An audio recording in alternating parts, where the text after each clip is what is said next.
Good day mga ka-Best Moto, mayroon tayong nasipatan ditong Giorno. Ayan, available sa Honda Buendia. Okay, mayroon silang apat nandito sa labas. Glossy ang kulay, pare-parehong brown ang upuan. Classic na classic ang datingan mga ka-Best Moto. Maganda dito, LED to, headlight. Pero yung signal light sa likod at sa harap, halogen type or yung dilaw. Reliable naman yung halogen type ng signal lights. Maganda, classic ang datingan niya. Then yung tail light niya, kung di ako nagkakamali, ano yan, LED Honda. Kapal ng upuan, grabe ang sarap. Sa long ride di ka talaga mangangalay. Okay, under seat storage, nasa 30 liters. Kasya naman yung full face helmet. Malalim siya, medyo kahawig ng sa ADB, pero mas palalim siya. Okay, mga handle grip, brown. Then digital, kahawig ng sa Click 125. Ayan, yung mga button niya dyan, kahawig din sa Click 125. Switches, as usual naman, pang Honda, pang click pa rin or pang beat. Ayan, dito, mayroon dito nakaabang.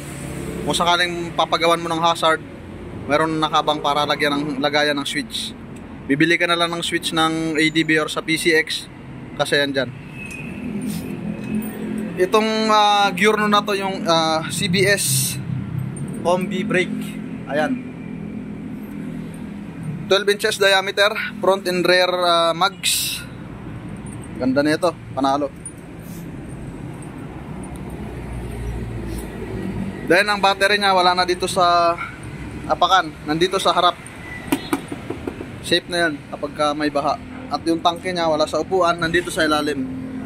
Parang sa Mio Gravis, dyan sa ilalim yung kanyang tangke. Safe naman, may cover naman doon. Then yung fuel cover nandito. Pag magpapagas kayo, pwede na rin kayo hindi bumaba. Ito lang siya, keyless, parang sa Click 160.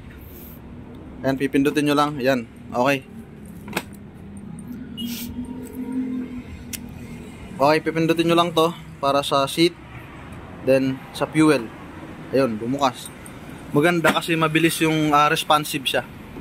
Ayan o, tatagilid. Fuel tank capacity nasa 5.5 liters siguro to. Ganda, panalo. Maraming available dito. Classic, ganda. Yung mga room request dyan para sa Giorno, eto, naispatan na natin. Then may bulsa pa rin dito para sa charging port, charging area na. Andito yung kanyang charging port, USB type. Ayan, USB type. Safe na safe ang cellphone nyo dyan. Okay, panggilid,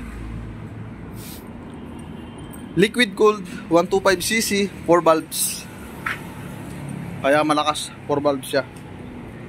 Ayan yung radiator nya, kahawig na sa Click.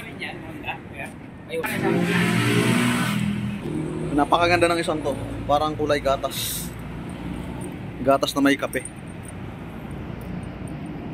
Ganda. Mayroon pang ibang kulay nito, yung orange at yung matte black. Okay. Single shock sa likod, pwede nyo ipamodify dyan kasi hindi siya adjustable. Alam naman natin pag stock ng mga shock, hindi siya adjustable. Ganda.